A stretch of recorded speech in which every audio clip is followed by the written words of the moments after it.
Andy Murphy with Fox 2 News. Tonight I am the moderator for this debate. I want to welcome you all here.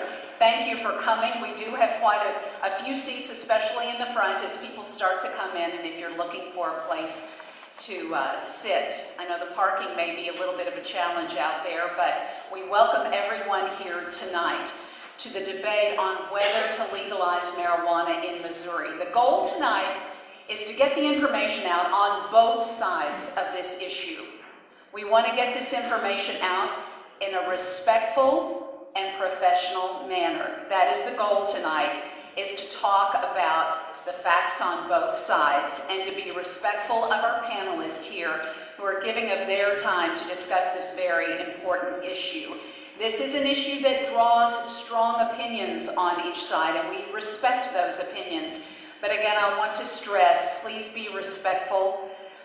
Please recognize the professionalism that we have set up tonight and this debate. As we go through the next hour and a half, we have a timekeeper. We're going to make sure this is very fair for both sides to discuss. First, I want to introduce our panelist, John Payne, Executive Director of Show Me Cannabis.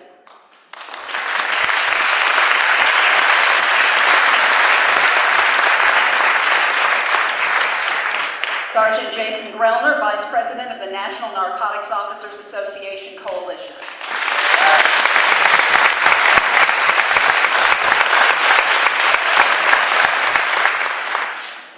I want to lay out the ground rules for tonight's debate. We will begin with opening statements from each side. They will each have 10 minutes to talk, and there are question cards that should be passed around. I see those going around right now, where you can write down your questions for John and for Jason. We are going to collect all of those cards after the opening statements. There will be a couple of people from both sides who will go through those questions and select some of those, and at the end of the debate, I will read some of those questions. It is very important that you print clearly on those cards so I can read them. Also, please specify who the question is for. Write that down as well. Again, we will collect those cards after the opening statement, so please make sure you fill those out. I know that we won't get around to all of them, but we're going to try to get to as many of them as we can. Also, when you walked in, you may have seen a couple of buckets. They are for donations. One is for the Missouri Narcotics Officers Association. The other is for Show Me Cannabis. And I wanted to point out that both of these gentlemen said half of the proceeds from each of those buckets will go to Harris House, so that you know that. So any donations to either side of this issue, half of it goes to Harris House. All right, we're going to get started. We will begin with Mr. Payne. Your opening statements, please. All right. Thank you, Mandy. I'd just like to first of all thank everyone for coming out, and thank Sergeant Grellner for agreeing to this debate. And I'd like to say that I think Sergeant Grellner is a good and honorable man, and I think a lot of times in our political discourse we tend to think of our opponents as our actual enemies, and I think that's usually incorrect. I disagree with him on this issue, but I think he's a good man, and he is out there and he's dedicated his life to fighting the very real problems of drug abuse. However, in this instance, I believe that he has chosen the incorrect tactic for that. In 1990, the free market economist Milton Friedman wrote an open letter to Bill Bennett, who at the time was the drug czar.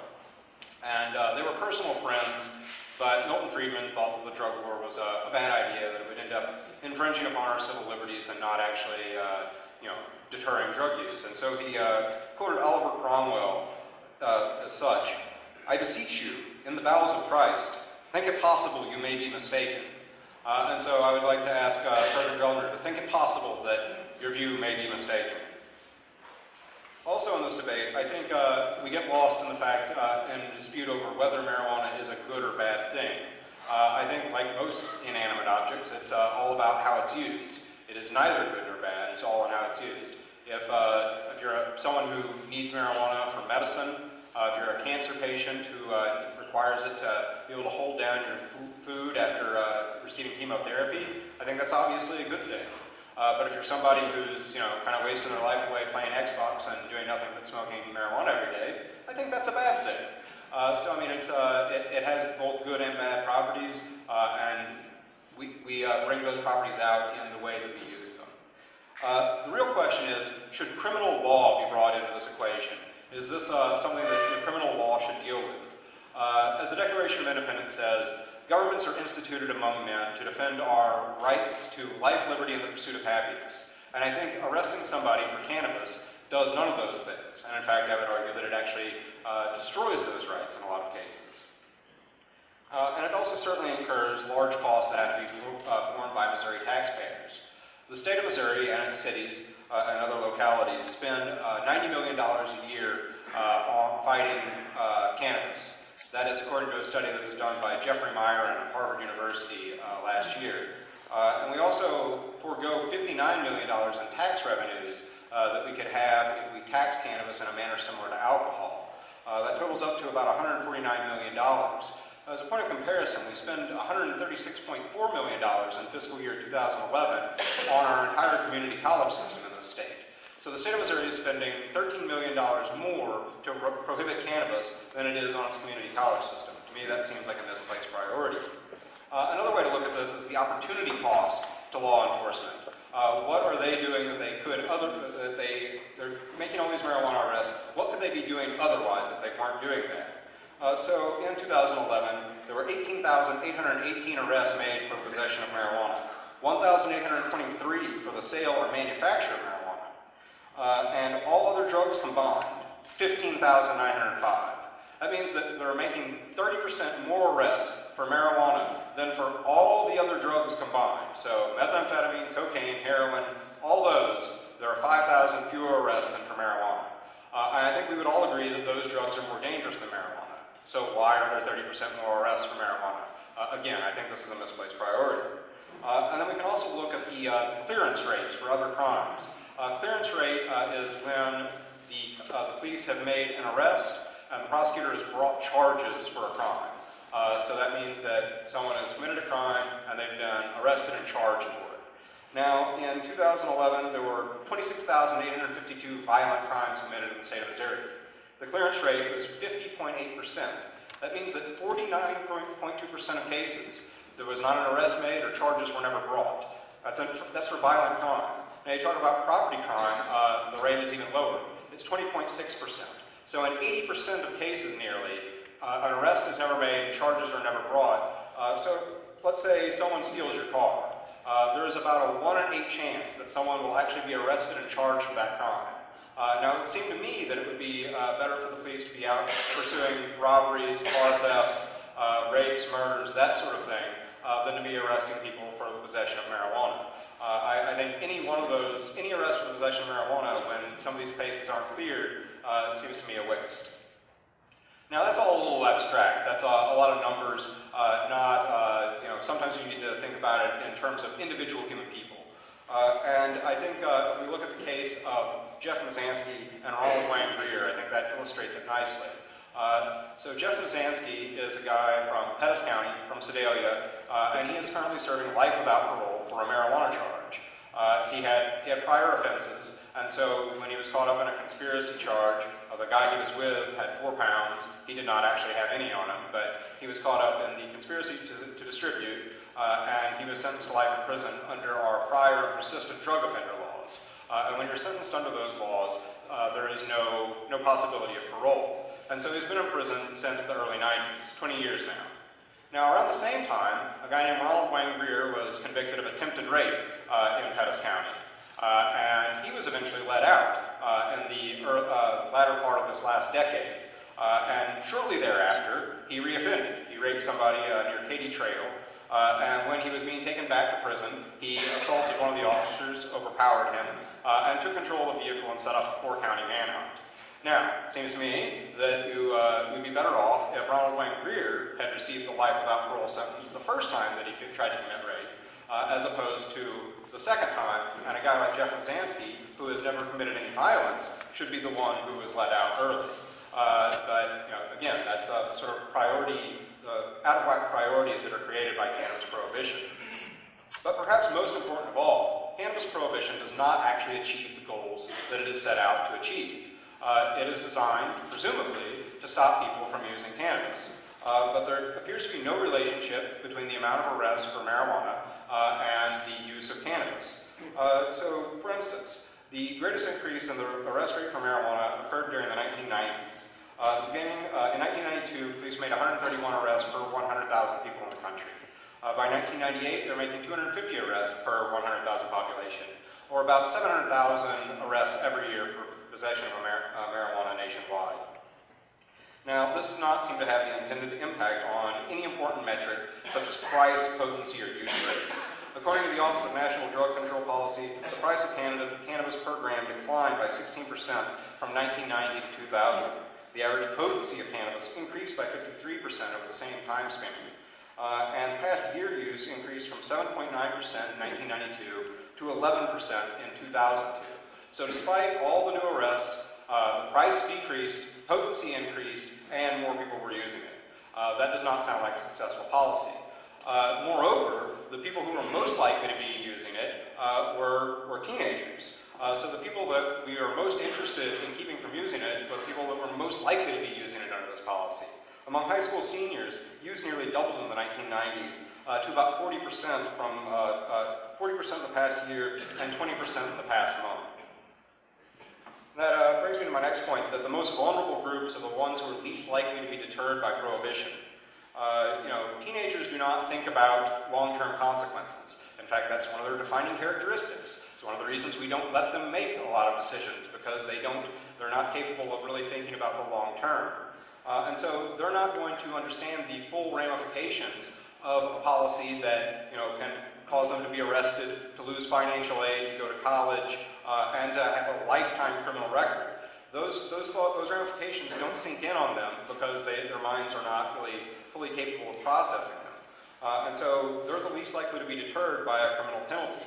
And I think that's reflected in the fact that teenagers are 3 times more likely to use cannabis than the adult population.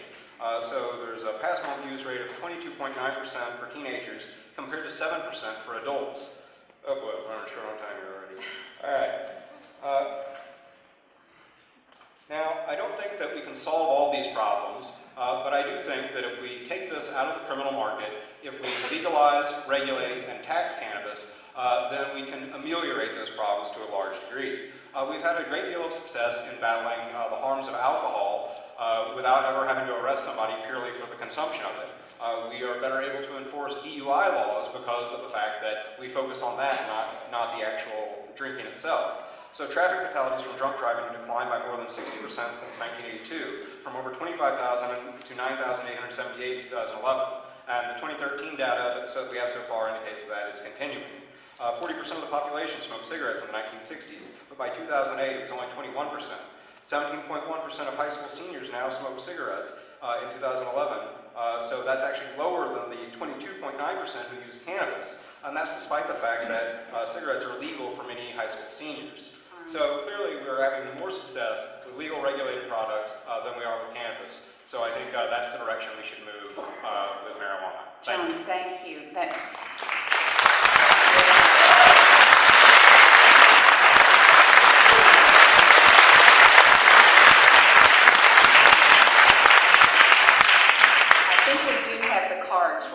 Just in case. I wanted to make sure we had those before Jason got started. Okay, so now, Sergeant Grellner, your 10 minutes for opening statements. Thank you, and again, I'd like to echo what John said. Welcome you all here this evening. Thank you for coming out for some important information. And like John said, we're hoping for a very professional debate. I respect John. I respect John's views. It's a great opening statement. If I could agree with all that, the debate would be over, but then we'd both be wrong. So I'll go on with my side. And listening to John, I've listened to John. We've talked on the radio, we've talked on television in the past. When you say marijuana is not bad, compared to what? Marijuana today is not the marijuana of the 1960s and 1970s, with THC going through the roof. The THC levels back in the 1960s and 1970s are around 1 to 2%. Now we're seeing regular street THC levels 11%, spiking at 20%. Just on the internet today, I was offered my undercover status 18 and 32% THC levels in marijuana. So this is not the same drug. This is a harmful drug. And, you know, the debate about medicine is a completely different debate. When you talk about marijuana as medicine, we need to talk about the FDA, we need to talk about scientific research and scientific studies and how we go about, in this country, regulating medicine. That's for another night, I think. That's a completely different issue. You know, he brings up life, liberty, and the pursuit of happiness. You know, life and liberty come up twice. They come up once in the Declaration of Independence, life, liberty, and the pursuit of happiness, and they come up once in the Constitution in the Fourth Amendment under life, liberty, and protection of property and person, so that the government won't be infringing on those rights. But in each one of those, liberty is not alone. In fact, liberty is second to life. And this debate is about health. It's about the health of this country, and it's about the health of our youth. And saying that prohibition doesn't work or prohibition has failed is not right. Now, the highest time of drug use in this country was around 1974, when drug use in this country was almost 15% of the population. Drug use dropped during the Reagan era in the Just Say No campaign to 6.8%. That's a 50% drop, an over 50% drop in a disease state. Imagine, if you will, if 50% of all cancer was gone today. 50% of HIV/AIDS was gone today. The parades that there would be, the Nobel Peace Prizes that would have been won, and the media blitz that there would be regarding those drops in that disease. Drug abuse is a disease. I know that because I work in that community. John does it. John's a policy guy. I get that. We need policy guys. But we need policy guys that are well-rounded, who work in the community, that they're directing policy for. Because when bad policy is made, especially in the realm of criminal activity, it's law enforcement that's left to implement bad policy and pick up the pieces and clean up the mess that's left behind. So what I hope we gain from tonight is the fact that if John believes that prohibition isn't the proper thing, and I know that legalization is not the proper thing, why aren't we finding some middle ground? Why aren't we discussing the fact that 440,000 people a year still die from cigarette smoke? Why aren't we discussing the fact that over 80,000 people a year still die from alcohol abuse? Why aren't we discussing the fact that prohibition of all drugs only shows 38,000 people a year dying? Liberty doesn't come before life in any of those three stanzas. Life comes before liberty. And we're here to protect life and health. You know, the fallacy that there'll be more time for law enforcement to do bigger crimes because marijuana will be made legal for recreational use, especially after looking at the bills that they're pushing forward, is ludicrous. The amount of regulations that are in this bill, including regulations about whether marijuana can still come into this state from other states, leave this state, regulations around how much a household exemption limit is, what deters those household limits, where you can sell it at, how close to a school, how close to a college. All of those will still need law enforcement, unless we believe that people that don't follow the law today will suddenly follow the law tomorrow. So we'll still need law enforcement on this issue. And it'll make it much harder for us, because how do I know what marijuana was grown in John Smith's house and what was brought here by the Mexican cartel? And by the way, once these dispensaries or these medical marijuana shops or these marijuana pot shops or cafes open up, who's going to provide the marijuana for those? Right now, who in this country has the largest distributorship of supply? The cartels do. Why is it that we don't believe that the cartels will buy into this to legitimize their business and continue to suck money out of this country to go towards terrorism? And beyond that, once they've sucked money out of this country, Big Tobacco is waiting at the door. Big Tobacco has already bought the trademarks. Big Tobacco has already got the websites. What you're going to see is Big Tobacco come in, lower the price point, which means when the price point goes down, the actual tax revenues that are left behind will go down. So the taxes that won't be where we said that they're going to be. The price point will go down. More people will get involved in use, as we've seen with alcohol, as we've seen with cigarettes and those failed policies. And more people will be damaged by it. And we'll we'll be sitting here 20, 30, 40 years from now, debating some other drug legalization because of liberty, and talking about what do we do about marijuana, because the other problem with these referendums is these are constitutional amendments. We're going to constitutionally amend the Missouri Constitution? The only reason we do something like that is so that the legislature can't come in later and improve upon things or make things different. So we're going to take it completely out of the hands of the future by making it a constitutional amendment. That doesn't seem right either.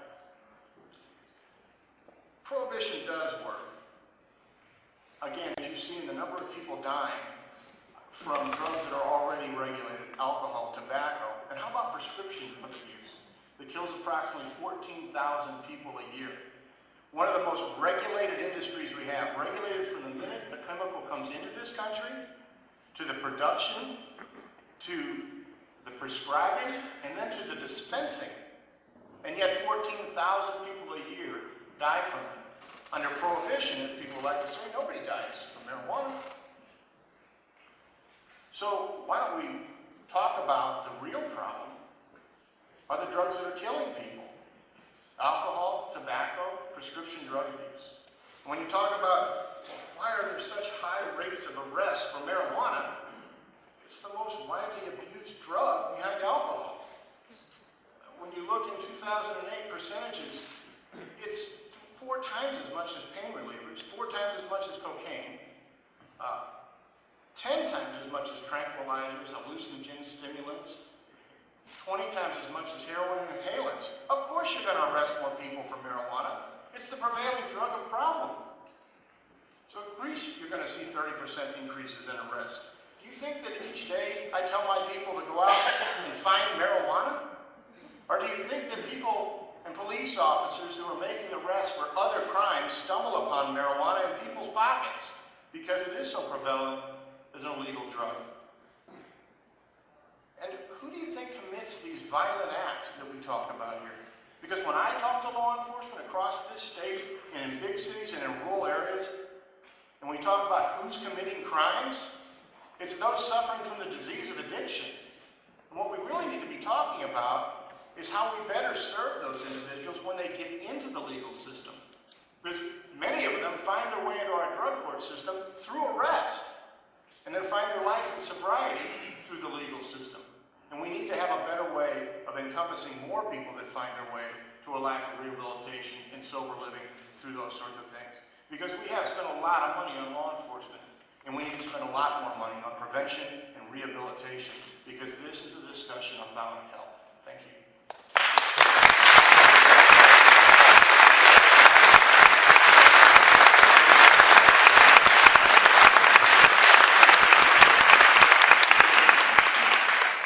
Now we're going to collect those cards that have your questions on them. So if you would, raise your hands up, and we will collect those. You could even pass them to the middle is probably the best idea. Pass those cards to the middle. They will be collected. Anyone standing in the back, there are seats here in the front on both sides if you would like to sit. We're going to collect all of those cards again, and then we will have 2 representatives on both sides who will go through those cards, and we will pick some of those and ask those toward the end of our discussion.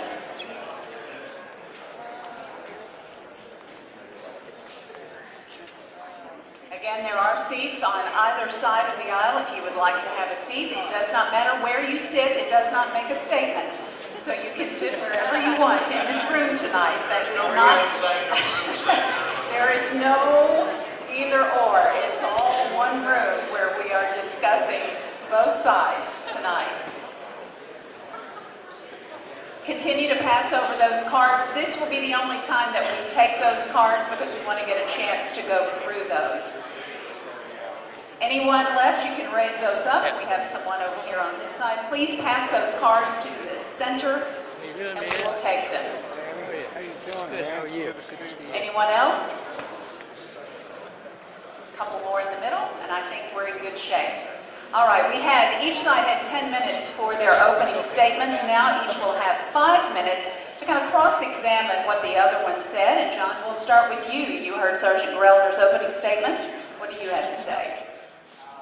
A number of things. But, so first is, you referred to a disease as an addiction, or an addiction as a disease, and I think you're correct in saying that, but if addiction is a disease, then why are we arresting sick people? Because sick people, and that's a great question, why are we arresting sick people? Because, I was once told by a person in rehabilitation that if 100 people decided on a Friday night that they were addicted and they had a problem, and that they were going to go to rehabilitation on Monday morning at the rehabilitation center, out of those 100 people, about 26 people would show up. And by the end of the first week, there'd be less than 10 of them left in the rehab program because they weren't forced to be there. This was part of what they wanted to do for themselves. And by the end of the second week, that number would have dropped to about 5 people would still be in the program. And by the end of the program, those that would make it through the full course 90-day program, there'd be about half of one person there. And out of that, so about a 0.5% would be there. And out of that, less than a quarter of half would still be clean in 2 years. So what we do know now, we always thought that you had to hit rock bottom. Everybody had to find their bottom before they would go into rehabilitation and do well. Drug court proved that wrong. Drug court proves that we can help you rehabilitate. How do people find their way into drug court programs and programs that help them to rehabilitate? Through arrest. And what happens with arrest? The public wants two things. The public wants you to pay for your crime, and the public wants you not to reoffend. So how do we stop people with drug abuse problems from reoffending? We help them to get to a sober lifestyle. What is the success rate for drug courts?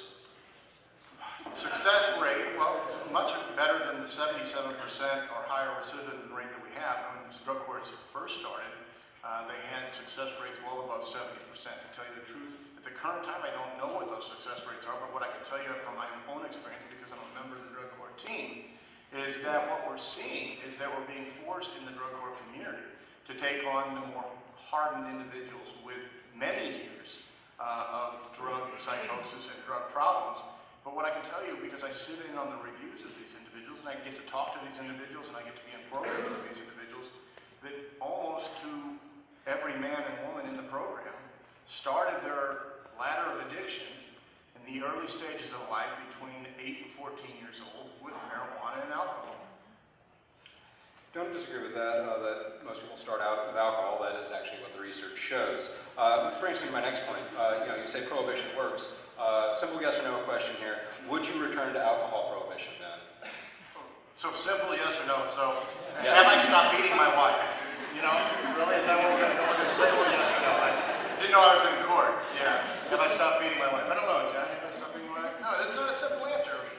Well, but it is you say that we have so No, many what I problems with said was, alcohol. we do have. I think it's, and I agree with that, but if prohibition is the approach that works, then why not apply it across the board? I said prohibition works in this instance and has been working. And here's why. You said 7% of adults use it. It means 93% of adults don't use.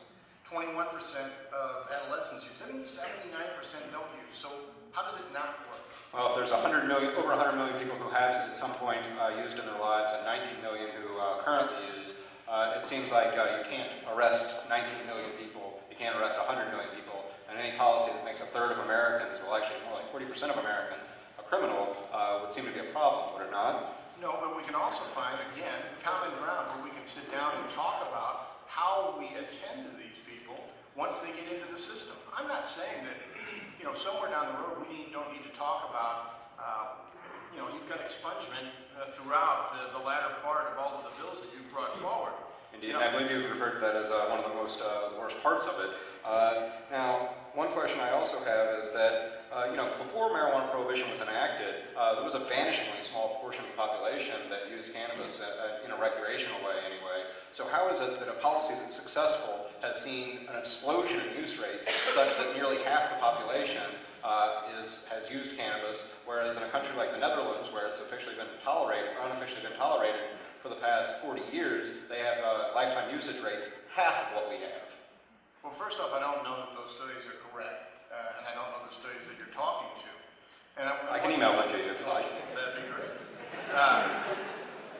Again, I go back to what we're looking at right now today. You want to go back 100 years or 200 years, obviously the population of the United States was much smaller. We didn't have the social networks that we have. We didn't have the ability to get around the transportation issues that we have now.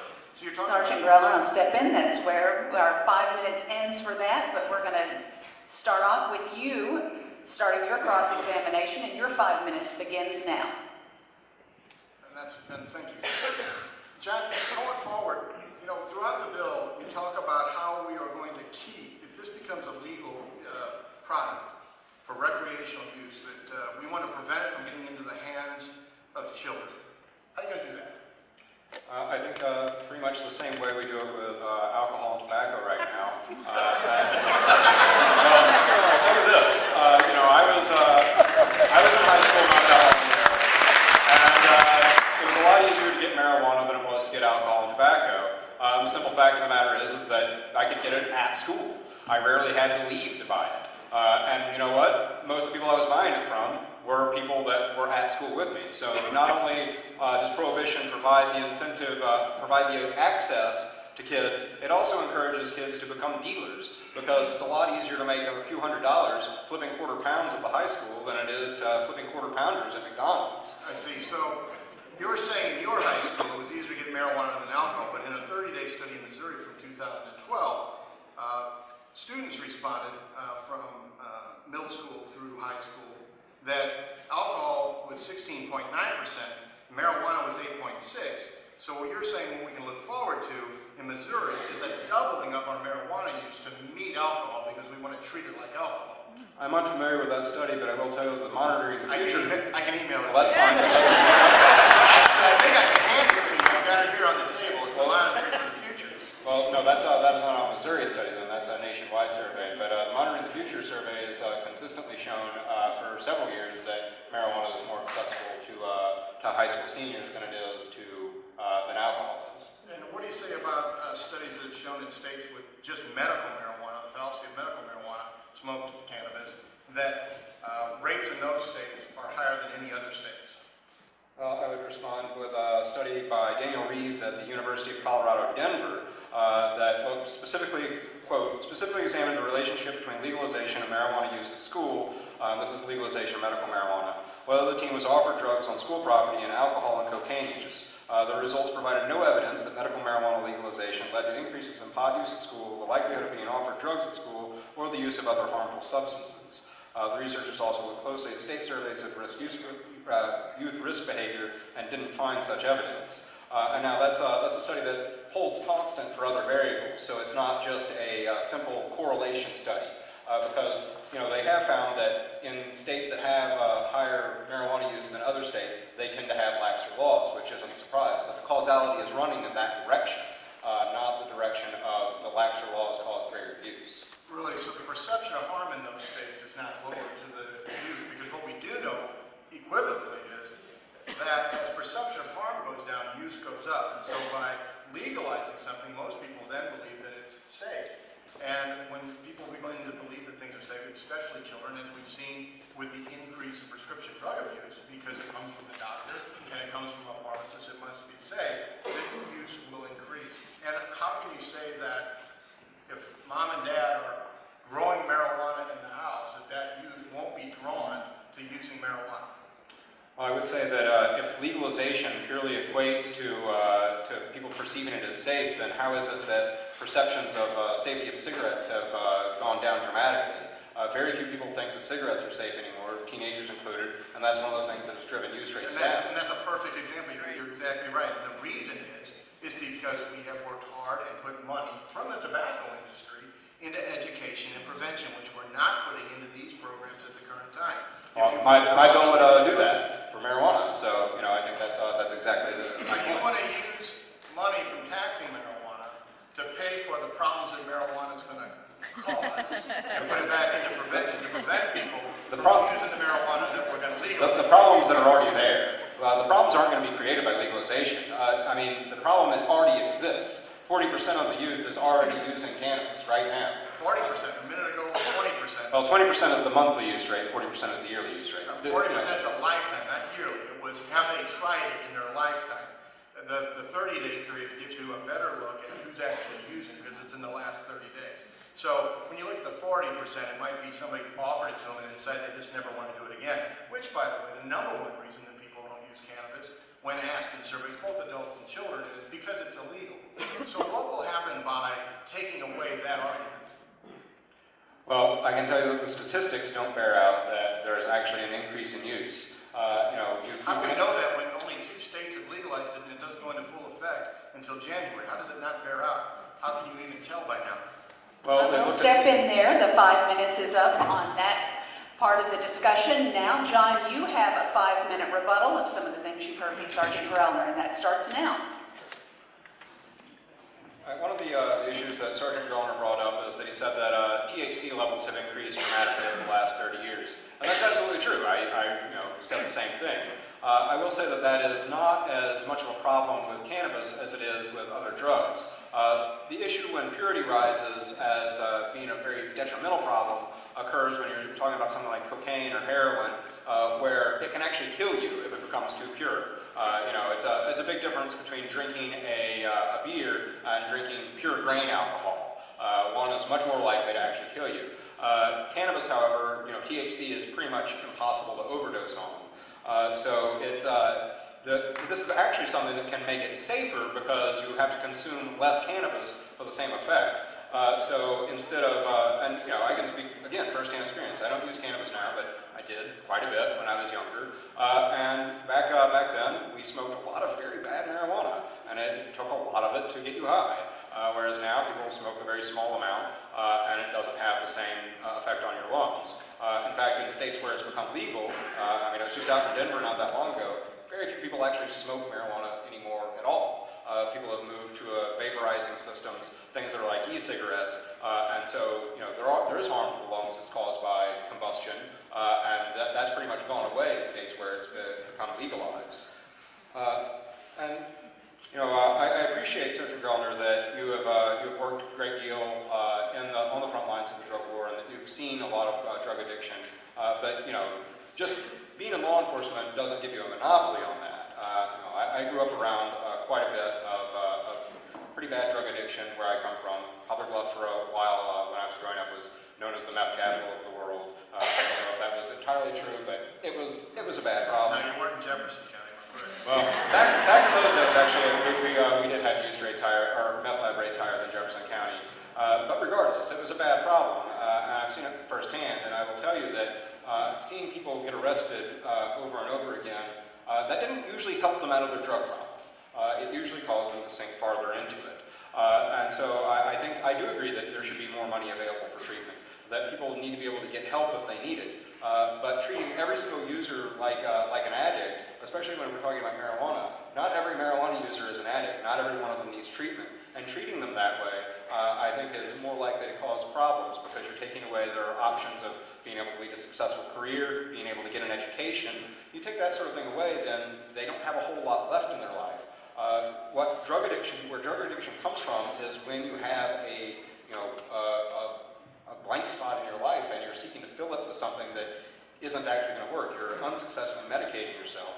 And so in these cases, I think that's what happens when you just arrest somebody and you kind of ruin their life. And that's going to cause the drug addiction problem to become worse and not better. Still No problem, I'm sorry. But I do agree that I think we have a lot of common ground here. We do agree that we all want to live in a society that's safe, that's free, and that kids grow up and make good choices. But I don't think that prohibition is the route forward on that. The simple fact of the matter is that it really hasn't stopped people from using marijuana.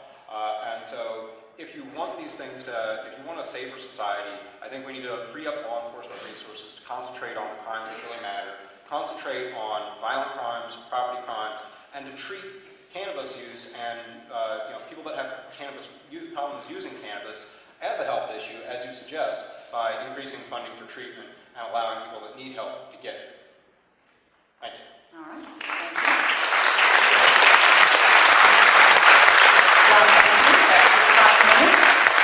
Sergeant Grellner now has 5 minutes for rebuttal. The fact that beer to grain alcohol 1% THC to 20% THC. So it just takes a little less than that one to get me high. Is there really a time when you can take a hit off of a marijuana cigarette and get high? I mean, I go out to dinner with my wife and have a glass of red wine with a steak, and I'm not intoxicated. I've never heard anybody that said, well, I took a hit off the marijuana and I'm not intoxicated. And when I look through the bill and I see, there's been some mistakes made with alcohol. When the legal drinking age was set at 21 years old, back many, many years ago, we thought that the brain stopped growing at that age.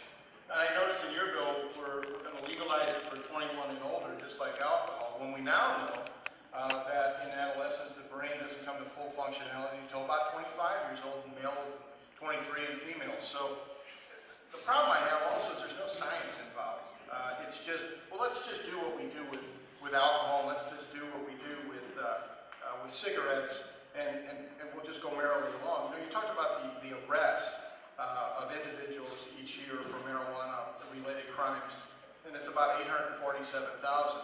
But just for alcohol-related crimes, and we're not including violence here, we're not talking about spousal abuse, we're not talking about those sorts of things, we're just talking about DWIs, minors in possession.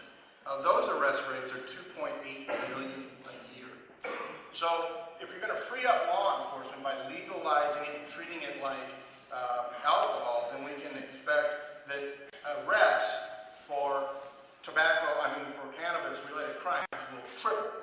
How's that going to free up time for law enforcement? And again, I go back to all of the regulations that you have drawn into this current law regarding taxation and limits and licensing, and not wanting marijuana in the hands of children, which we're currently working on, and not wanting marijuana coming in from outside states. And I still haven't heard from you how we're going to stop big tobacco from getting involved. And I haven't heard from you yet on how we're going to stop the cartels in the early days of this, which are already battling in Colorado, from owning the places that sell the marijuana, and they're going to funnel not only the money that they make legally in Colorado back to the cartels, but be a safe haven to run their drug money from around the United States and clean it through those companies that they now own in Colorado and Washington State. How we're going to stop any of that from happening.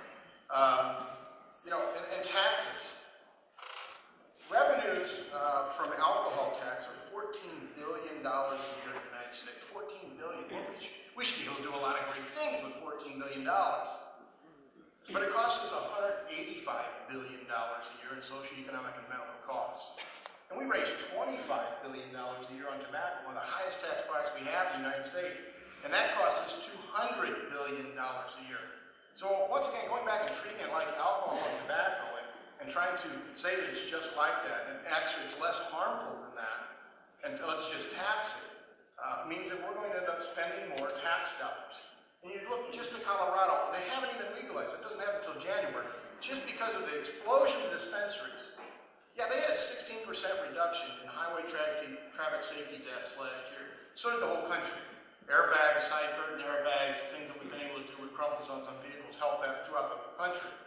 But 113% increase in people dying in car accidents while on cannabis in Colorado just during medical marijuana expansion. So we can expect that if legalization were to occur, and we have no tests at the current time regarding what is the legal amount to drive a vehicle, or when is the last time my bus driver for my children should have smoked weed? When's the last time the airplane pilot at Lambert St. Louis Airport should have smoked weed? Nobody has the answer to that question. So what we're doing here, what we're trying to do here, is put the cart before the horse, and it's just not going to work. We need to come up with smart solutions that work in the world of alcohol and cigarettes and prescription drug abuse and all other drugs. And again, I come back to the fact that regulated drugs such as alcohol and tobacco kill way more people than the prohibition on all drugs combined together, including marijuana, do each year at only about 36,000 people compared to over 500,000 people when we go to regulation. Thanks.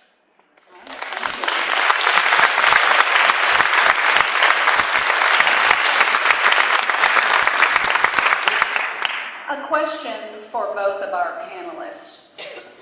Sergeant Greller, you touched on this just a little bit now. What about the issue of impaired driving while people are smoking marijuana, drugged driving? There are clear rules on intoxicated drivers. what the limits are, how would this work for marijuana? John, I'll start with you. I do think that Sergeant Gellner is correct that the science is somewhat evolving on this issue, but the per se limits that they've enacted in Colorado and Washington, I do think are basically, just sort of pulled out of the air. The thing that we're moving though to a state where we are able to test for what are called active THC metabolites, and that can separate out determine if someone is actually under the influence or if they just have THC still residually in their system. But we have a system for enforcing DUI laws currently, and that is performance-based. So if someone is driving poorly and they get out of the car and they fail a sobriety test, then they can be charged with driving under the influence and convicted. It happens all the time right now. That is how our system currently works. And I don't think we have a huge problem enforcing the laws as they are currently written. And actually, a study by also by Daniel Reeves of the University of Colorado, Denver, looked at the effect of passing medical marijuana laws on traffic deaths, and he found that drunk driving and drug driving deaths actually fell after the passage of medical marijuana laws, and authors mainly attribute that to a substitution effect, where people are drinking less. People who drink, they often go out to bars and then they drive home, whereas people who smoke marijuana typically do that within their own home. And so they actually found that it caused a 9% drop in fatal automobile accidents in medical marijuana states because of this effect. So I think there's a strong argument to be made that it can actually be beneficial and reduce the amount of problems with drug driving by legalizing and regulating cannabis.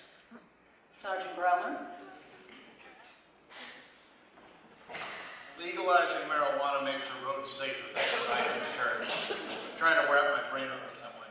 I just told you that, yes, overall death rates dropped from traffic accidents by 16%. But on the flip side of that, those that were still involved went up 113% being involved with THC. We already know that 28% of deaths nationwide on traffic highway safety deaths involve THC and other drugs. And we're going to be led to believe that by growing marijuana in your house and having all sorts of different amounts of marijuana, have licenses for marijuana, which we're going to have to drive to go pick up the marijuana, and we're going to have marijuana cafes where people can smoke outside the public, that we're then going to be able to have safer roadways. I'm trying to figure that one out, but I'm sure it'll come to me. We do not have the testing. He just said it. They pull a number out of the air in Colorado. So let's legalize it, pull a number out of the air and go with it, and health and safety be damned. We'll just go with it. Really? Is that how we do things in the United States? That's how policy evolves? We'll figure it out later. I think I heard that under one of the acts. I think it was, we got to pass it to see what's in it, right? Well, we'll pass it, and then we'll come up with the rules and regulations. Do you want to be driving down the road next to a guy or a gal that's smoking weed? Oh, okay. I don't know that everybody does. All right, thank you. Another question for you. There was a survey that just was released in the last day or so. It's an annual survey by the National Institute on Drug Use found that 60% of high school seniors don't think regular pot use is harmful to their health. More than a third of them admitted to using it within the past 12 months. Nearly 7% say they smoke marijuana daily. That's nearly triple what it was 20 years ago. Researchers in this poll say going forward they will explore the link between teens' drug use and states that allow the use of medical marijuana. Some teens report getting their hands on pot from someone else's prescription. I'd like for each of you to respond to that, starting with you, Sergeant Grellner. That's two peer-reviewed studies show already that adolescent pot use is higher in the states with medical marijuana. We see this with prescription drug abuse. It is perception of harm. And what medical marijuana, the falsehood of smoked raw cannabis as medicine has done, is led teens to believe it's not harmful, it's safe. If it's medicine, it's good. That's why we have such a problem with opioid pain relievers. it's given to them by a doctor, it comes to a pharmacy, it can't hurt me. They don't know that opium-based narcotics are heroin. In the same way that they now believe, again, use went up when we started seeing states like California and now 17 others follow the falsehood that smoked raw cannabis is medicine. And so their belief system is that, hey, it's safe, it's medicine, it's okay to use. Cigarettes are bad because we spent dollars, a lot of dollars, on preventing that and bringing use rates down. We haven't spent the same dollars. They don't know that if they start using when they're young and continue their use, they're going to lower their IQ by 8 points. 8 points. That's the difference between the 50th percentile and the 30th percentile. And this isn't that I get my IQ points back. I'm going to lead the rest of my life minus 8 IQ points and then try to raise a family that way. That if I have a predisposition for schizophrenia or other mind-altering diseases, long-term use of marijuana can bring on A, early onset, and B, heighten the experience of those mental diseases. And we also know that if you start young, because of your underdeveloped brain, that you have a 1 in 6 chance of becoming addicted to the medication. And again, I've heard nothing about what the ideas are, what these nuances are, outside of prohibition that is going to stop youth from using. What new tools that this legislation is going to give me in law enforcement, is going to give prevention, is going to give rehabilitation to stop use. I haven't heard it. John? I would say that the tools that it will give you are regulatory tools as opposed to criminal law tools. And so, yeah, it may not be something that you would directly apply, but what we can do when we regulate something is we put it behind the counter, make sure that the people are carding for it as opposed to having it be a drug dealer who certainly is not going to card. So it's safer if it comes from the guy behind the counter than a drug dealer. Well, actually, yes, it very well could be because it could be safer for you. Well, let me respond. Safer for you. I mean, I'm not saying that it's safe for everybody, but it's certainly going to be safer if it's regulated and tested and Like you know what's in alcohol and tobacco are safer. Well, they're certainly safer than they were when they were, bootleg moonshine that could be adulterated by Lord knows what. And we don't have people making moonshine now. Well, we don't actually. It's a very small part of the market. There's a little bit, but I would appreciate if you'd allow me to respond. But it is, there are problems associated with teen use. But again, it comes back to the fact that cannabis prohibition is absolutely ineffective at keeping it from teenagers. 3 times the rate of use for teenagers than adults. This is not something that can be said as a measure of success for prohibition. I would be interested for Sergeant Grellner to tell us one high school in this state, or this country even, where prohibition has resulted in the eradication of cannabis use. I think he couldn't find a single one. Now, that being the case, how can you say that this policy is successful? Now, are you ever going to eliminate it? I don't think that's possible. But I do think that what we can do is we can remove the availability by getting rid of the black market and bringing it under a regulated system where, yes, you do card people, you do ask for ID, and for medical marijuana patients, there's prescriptions, and they're regulated. And yeah, it's never going to be a perfect system, but you have a lot more control over it than you do now. Yes, there are prescription drugs that are abused, but you know what? It's not as easy as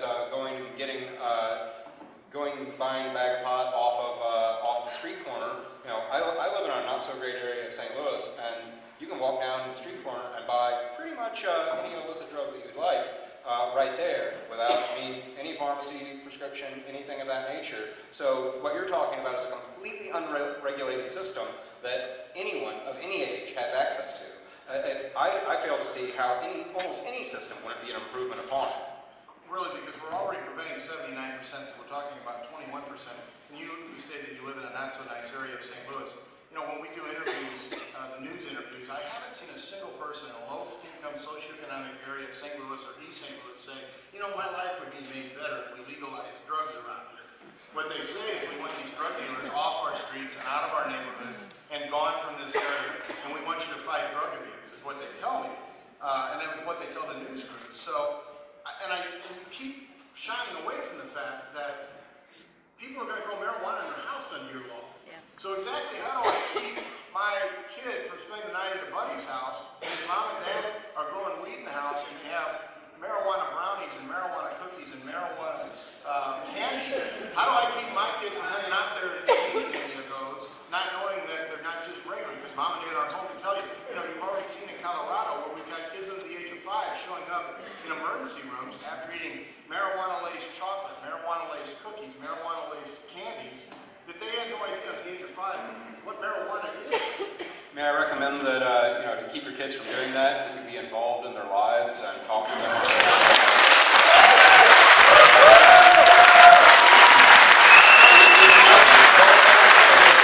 I will let you answer this and I'll move on to a new question. Thank you. Go ahead. Go ahead. The most powerful predictor of if a kid's going to use drugs is if their parents are involved in their lives and if they are educating them with good information about it. So that is the key thing. It really ultimately doesn't come down to laws mostly at all. Mostly it comes down to having the parents involved in their children's lives. It comes down to educating is what it comes down to. Yes, I agree with that. Thank you. And we have one more question, and then we're going to go to some of the questions from the audience. John, this question is for you. Expands a little bit upon what you said last night. What if, when you start doing your polls on what Missourians want, what if at that time you hear more that Missourians would be more in favor of legalizing marijuana for medicinal purposes instead of recreation? How will you approach that? And then I would like for Sergeant Grellner to expand upon that. What if that is the approach? As we are sitting here tonight, and as you said last night, it's now time to start talking and discussing the issue. What would your response be? We would certainly explore it, but I will say that, the polling that we've seen so far on that issue is there's not a whole lot greater support, at least in the state of Missouri, for a medical marijuana bill than for a full-on legalized, tax, and regulated bill. And I think, there's very broad support for medical marijuana as a general proposition. Most people think that it has medical properties that should be used, and they're absolutely right on that. However, I think some of the medical marijuana states, California most explicitly, have kind of set a bad example to the other states because their medical marijuana system is really unregulated. I think that there are problems with some of the medical marijuana models. I think Colorado's, Washington's have been better, so California has, I think, kind of planted a seed in people's minds that medical marijuana means is an unregulated market where dispensaries can just pop up anywhere. And so, I think that's why people are often even more likely to support a full-on regulation and taxation bill than the medical marijuana model. But if the polling shows something different, we can certainly take that into consideration. I think that's a question that can only be answered by, this is a democratic system, so we can only do what people want us to do. So we'll have to look at that information and make a decision at that time. Sergeant Grellner? Medical marijuana, and as he's shown, as he just said, he's correct. It's completely unregulated in California. It became completely unregulated in 2009 in Colorado when dispensaries showed up all over the place and people with medical marijuana cards went from 8,000 to 180,000 in 1 year's time. When you look at who a medical marijuana user is, he's a white male between the ages of 25 and 35 years old. He has no known medical condition or disease. He has a background and a history of criminal activity and shows signs of disease and addiction. That's what 90% or more of the users of medical marijuana in Colorado and California look like. May I inquire as the source of that statistic? No.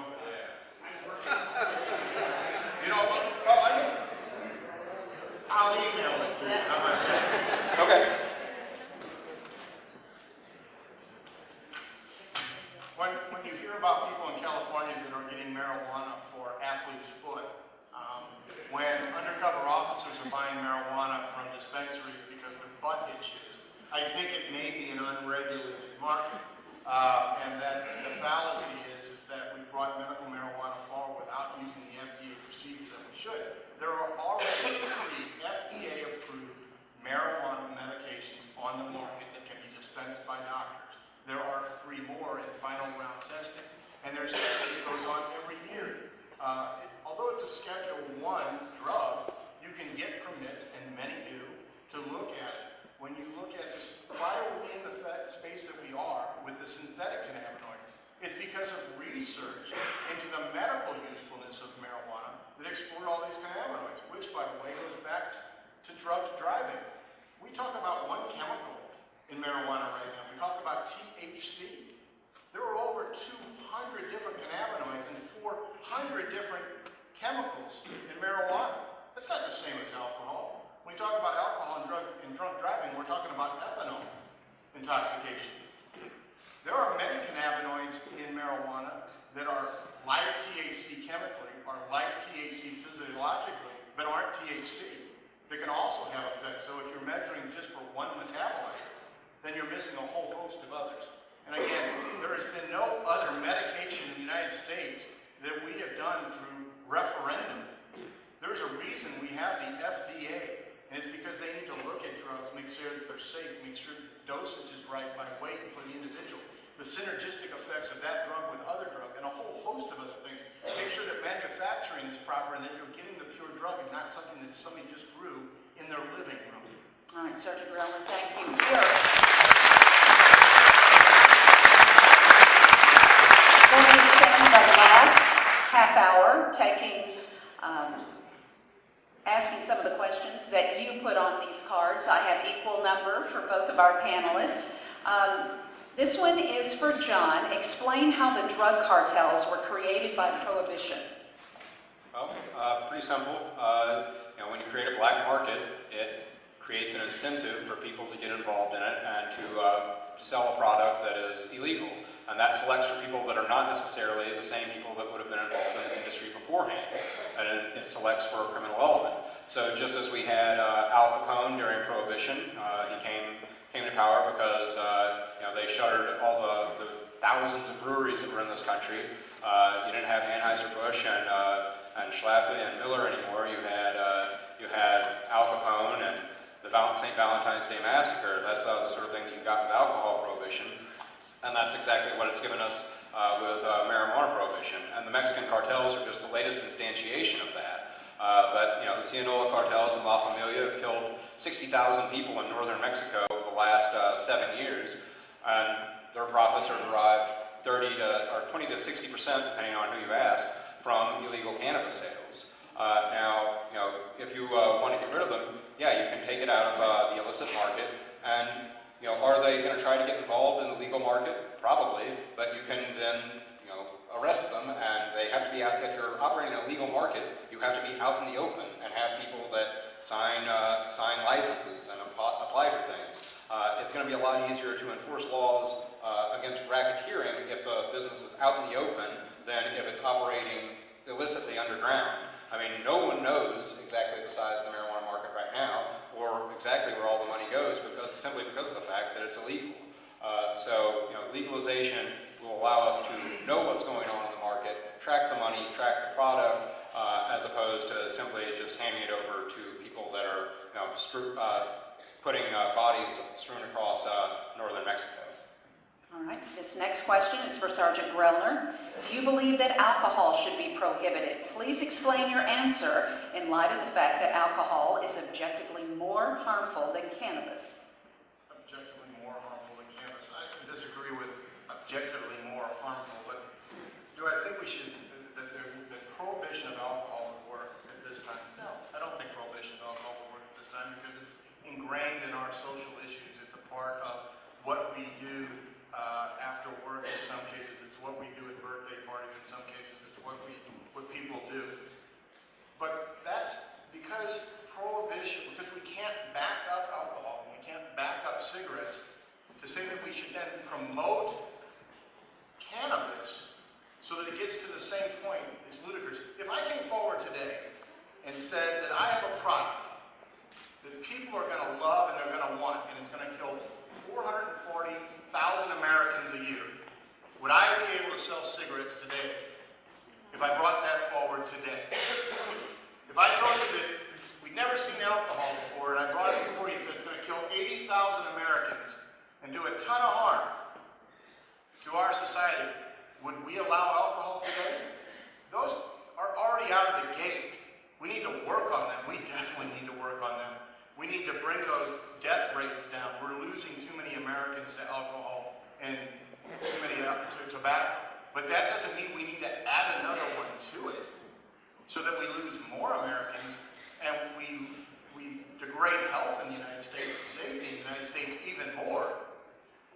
We need to work on those together to bring those down as far as we possibly can and continue to work the prohibition side of these other drugs and bring their rates down at the same time through prevention, smart enforcement, and rehabilitation. What is your definition for out of the gate? Because 19 million Americans use cannabis regularly now. I think that's kind of out of the gate at this point. How many Americans use alcohol, John? I don't know. It is a lot. It's 60%, I think, use it regularly. Okay, 60%. So how many millions of Americans in 311 million? That's about what? 160. 170 million Americans. Yes, it's a lot, but it's a lot. But prohibition only decreased use by maybe 10%. So we should prohibit this so that it matches that. That's the craziest argument I can. You keep making my point. Come on. You keep making my point.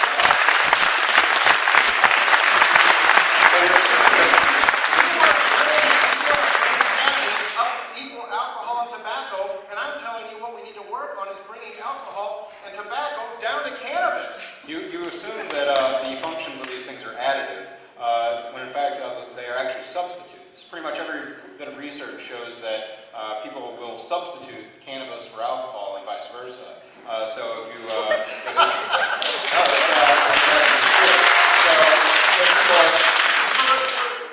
Well, and I can understand you saying it because you're a policy guy, but let me tell you from the guy that works in the street, we call them poly-drug users. Because they smoke marijuana, drink alcohol, and lead to other drug use, and they do them all at the same time, synergistically, all the time. Yeah, that is a very, very small segment of the population who uses cannabis.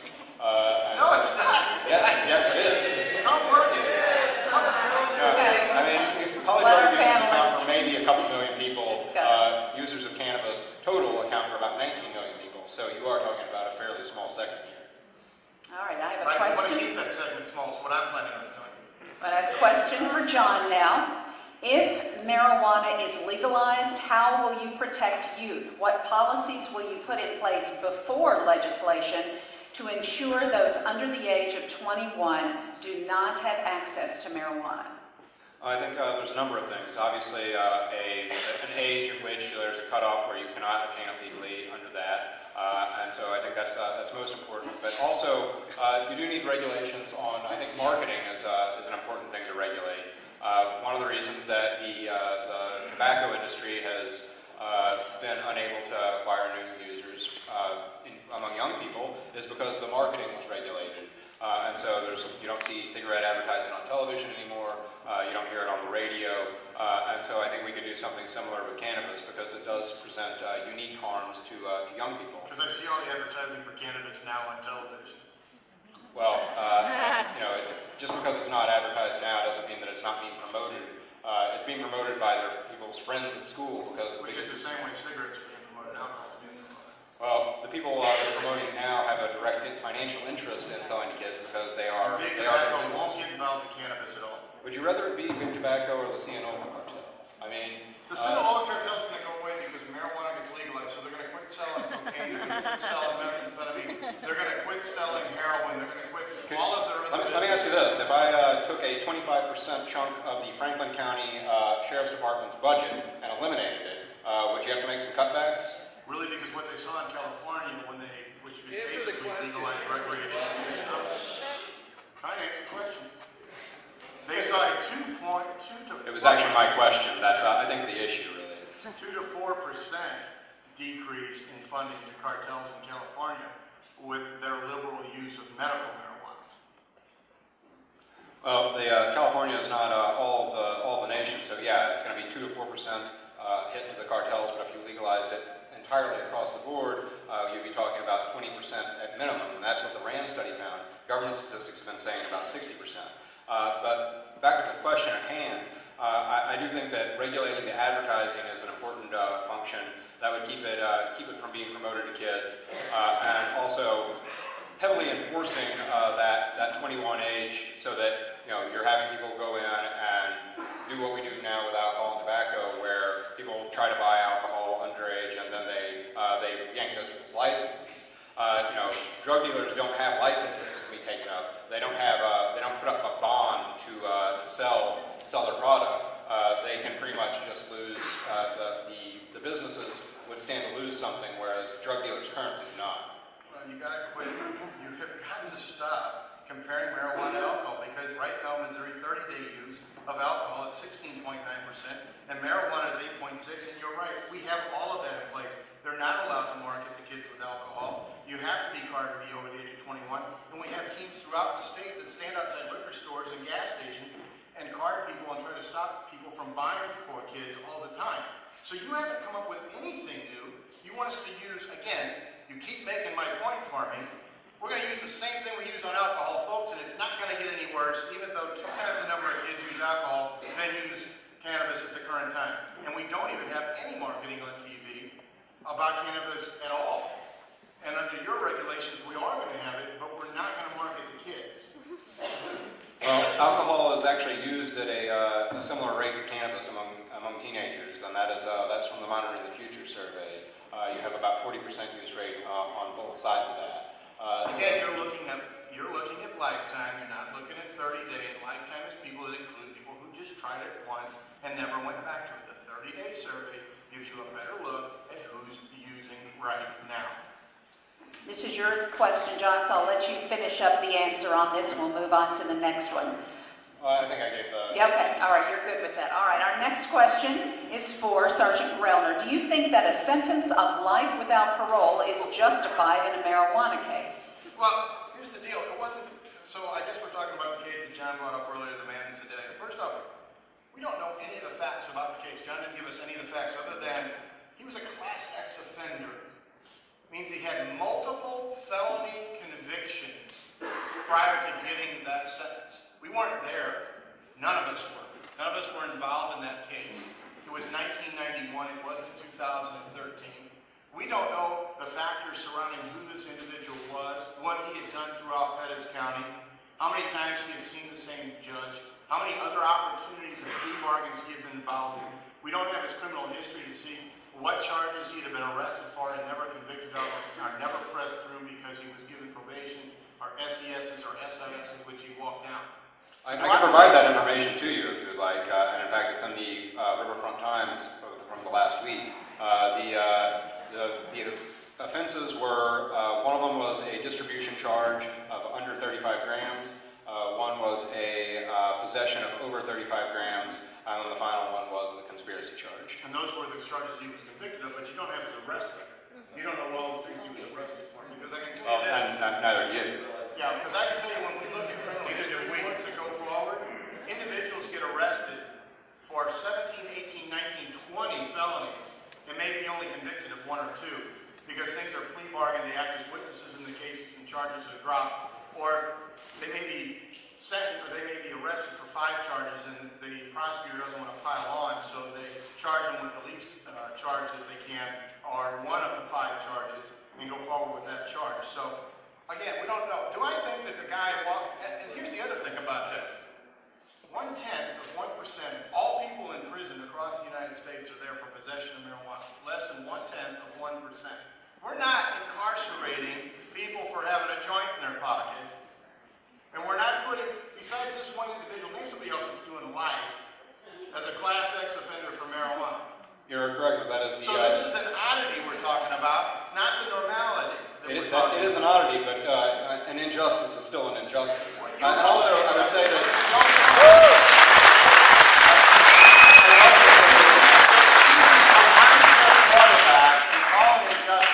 When you weren't a part of the investigation, you weren't a part of the jury, you weren't a part of the defense team, and you weren't there at the time that it happened.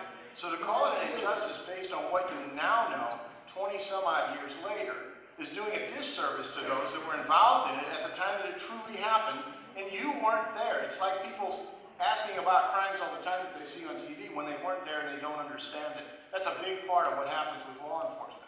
So you're talking about one oddity, and if you think an injustice was served, then work on that one oddity. Don't make the rest of civilization pay for it, because you want to talk about failed policies. If you want to get into prison, federal prison in the United States at the current time, the fastest and easiest way is 43% of people going to federal prison last year were from illegal immigration.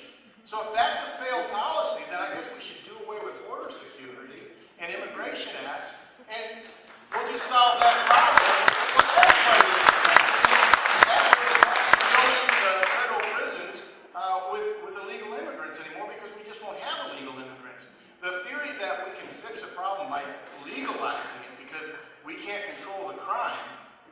is not the answer.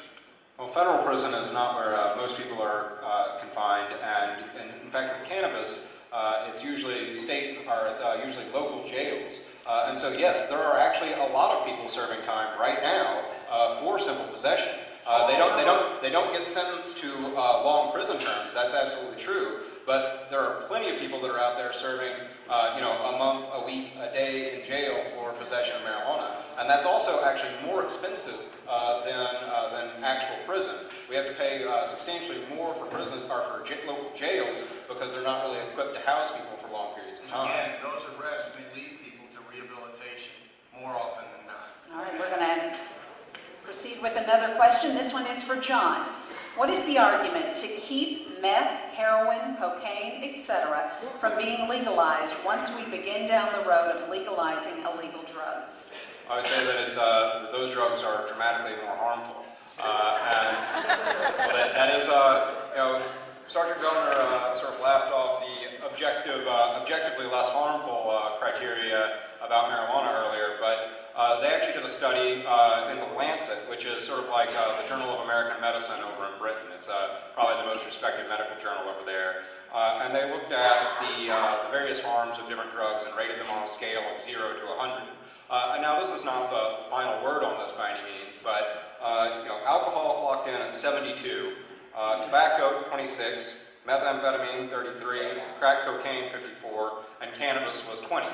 And so, I think it's pretty obvious that cannabis is not as harmful as heroin, crack cocaine, methamphetamine. So I think there is an obvious case there for treating them differently.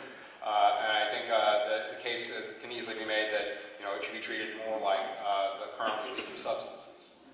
Again, you make my point, but we won't go back into that again because the currently legal substances are killing more Americans than those that we have under prohibition at the current time. So it makes absolutely no sense. But then if prohibition works, then you can control those substances through prohibition. And I think we've seen what that brings us. We tried alcohol prohibition, and it was pretty obviously a massive failure. So did drinking go down? Did drinking rates go down during prohibition, John? Drinking rates decreased somewhat, but mainly you were talking about the social drinkers went down. You didn't really deter the long-term alcoholics, and you had a lot of... those that are succumbing to the disease of alcoholism, we didn't deter them because we need to put them into jail and find them a way to rehabilitation and get them to sober living. Well, that did not happen under alcohol prohibition. And they did not... That was 70 years ago. 70 years ago. But, So has rehabilitation come maybe a long way since 70 years ago? Perhaps so, but the point is that the policy didn't work then. I don't know that you have a good reason to believe that it's going to work now, especially And again, I said I don't think you can put prohibition in place at the current time because that cattle is far out of the barn, but we still need to work on that problem, and what we don't need to do is add cannabis as another problem to it. John, I'll let you have the last word on this because it was your question. Okay, I absolutely agree we have to work on the problem associated with all these drugs, but we would be better able to do that under a legal regulated market. That is what we've been able to do with alcohol and tobacco. The harms of those have been declining for the last 30 years. Fewer drunk driving deaths, lower use rates, lower teen use rates. The new Monitoring the Future survey came out. Alcohol and tobacco use rates fell again. So this is something that is an ongoing trend, and I think it's something that we can repeat with cannabis. All right, a question for Sergeant Grellner. What are the statistics of marijuana leading to further, more dangerous narcotics? I don't know that there are confirmed further statistics. Everybody likes to debate, is it a gateway drug? But what I can tell you is when we talk to individuals in our drug court programs in our jails, and we've done surveys, and we talk about first use. What is the drug of first use in middle school and high school? Number one and number two, swapping back and forth, are alcohol and marijuana. So, can I say that every person that smokes marijuana in the 8th grade goes on to be a heroin addict? That would be ludicrous and stupid, okay? But can I say that a large percentage of individuals that do go on to use heroin and methamphetamine and cocaine started their use with marijuana? You bet I can. And so, is there a link and a causality there? I'm sure that there is. The science would beg to disagree with you on that point. The science would beg to disagree. Well, The people that use heroin, cocaine, methamphetamine, LSD, PCP never touch marijuana. They just jump right to those drugs. No. But the question is there a causal link? And what did I say, John? I said that we couldn't show a complete causal link because there are individuals that can smoke marijuana and only marijuana. Those individuals can drink alcohol and only alcohol. But you said there are a lot of... You said you betted that it was there. You said you thought it was there. I said that when you look at people whose disease state includes hard drugs like cocaine, heroin, methamphetamine, and LSD, and other hard drugs, marijuana is at the very beginning of that. Well, what the research has shown is that it's not, there's no causal link between marijuana use. It's, what's happening is people that have a propensity to use all sorts of things, try marijuana, and they try other substances. So how do we fix those people, John? That is a good question. But what you're talking about then is the people, not the substances. And I think that's really where the problem usually lies. The problem of addiction is a personal problem. That you have to treat that person. It's not a problem of specific substance. Exactly. And I agree with that statement, except for the fact that when you allow the perception of harm of any product to come down, people will use more because they think it's safer. So it's a two-part problem. Yes, some people have a predisposition to the disease of addiction, but when you allow easy access to drugs, you're giving them ease of access to what's going to further their disease. Well, I certainly don't think we want to say that anything that's legal is a good idea. There are plenty of legal things that are really, really terrible ideas. But I think what we should do is put out accurate educational information and let people make decisions as informed adults about those things. Okay, now you have the last word. You had the last word. That was your question. I kind of thought that's what we were doing. Gotcha. Okay. This next question's for John. If legalized, what would you do with people already incarcerated for cannabis-related charges? If a person has no other sort of offenses, then my preference would be to release them and have their records expunged. I don't think that we should be punishing people. And that's what criminal record is in this state. It is punishment for the rest of your life. There are a few offenses that can be expunged. Minor possession of alcohol, I think that makes sense. You don't want to have a young person paying a price for something dumb that they did when they were young. And DUI, I'm not really sure why that's expungible, but it is. But right now, if you're caught with a small amount of marijuana, then that goes on your record for the rest of your life, and you are going to be asked when you go to apply for a job, do you have any convictions? And if you say yes, then you're probably going to be passed over for other applicants. And this is a punishment that I don't think it serves anybody. I think we want these people to get back to being fully functional members of society, not carrying a lodestone around their neck for the rest of their lives. So I think that's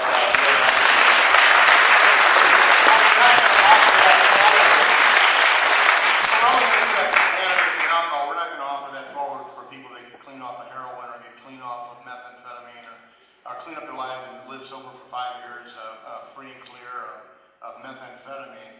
Cannabis is the one that's holding us all back. Well, I would say, if a person had a drug addiction problem, and I mean, this is not the official Show Me Cannabis position because we only talk about marijuana, but certainly I would think that if a person has cleaned up their life, you would want to let them have the opportunity to get back as a fully functional member of society. I don't see, you say it's a sickness. If you think it's a sickness, then why would you mark that person for life after they've found the cure?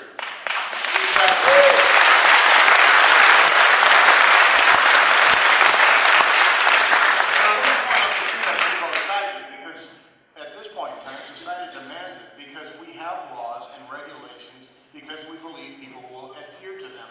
And when they don't, they pay the price for it. The price in this instance is that you have done this crime.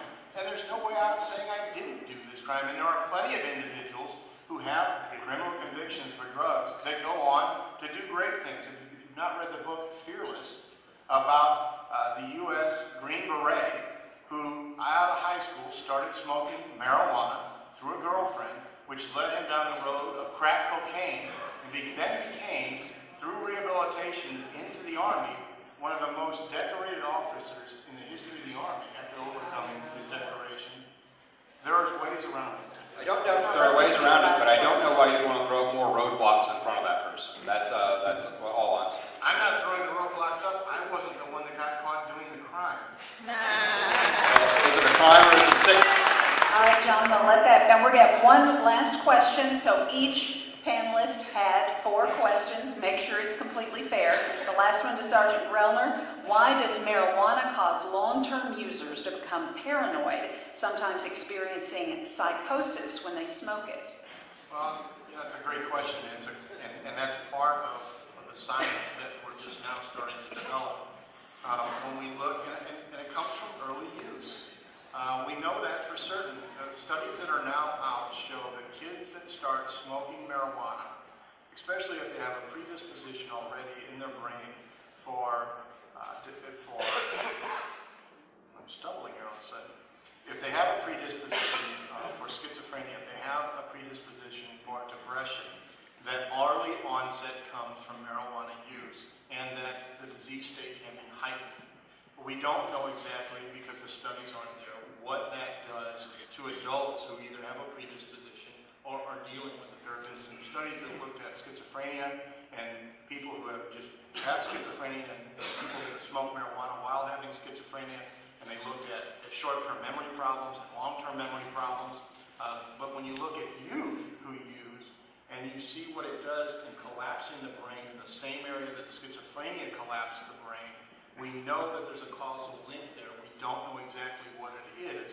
And so that's why it's so important that we don't see increases in youth use match alcohol. We see decreases in alcohol use that match cannabis, and then we lower everything. John?